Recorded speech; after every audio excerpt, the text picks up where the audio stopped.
ഏറ്റവും നല്ല നാട് മക്കയാ. എന്തുകൊണ്ട്?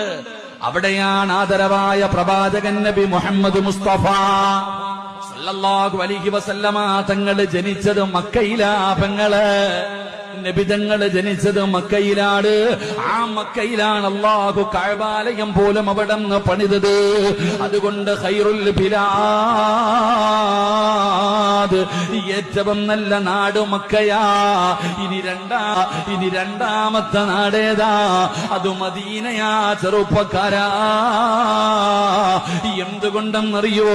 അവിടെയാണ് ആദരവായ പ്രവാചകൻ നബി മുഹമ്മദ് മുസ്തഫ സല്ലല്ലാഹു അലൈഹി വസല്ലമ തങ്ങൾ കിടക്കുന്നത് അവിടെയാണ്. ആ മദീനയിലാണ് നബി തങ്ങൾ കിടക്കുന്നത്. ലോകത്തിലെ ഏറ്റവും വലിയ രണ്ടാമത്തെ നാട് മദീനയാ. മൂന്നാണ് ബൈത്തുൽ മുഖദ്ദസ്. എന്റെ പ്രിയപ്പെട്ടവരെ, അപ്പ നബി തങ്ങൾ മക്കയിൽ ജനിച്ചപ്പോ മക്ക നല്ല നാടായി. നബി തങ്ങളുടെ റൗള മദീനയിലാണ്. അതുകൊണ്ട് ലോകത്തെ ഏറ്റവും നല്ല രണ്ടാമത്തെ നാട് മദീനയായി.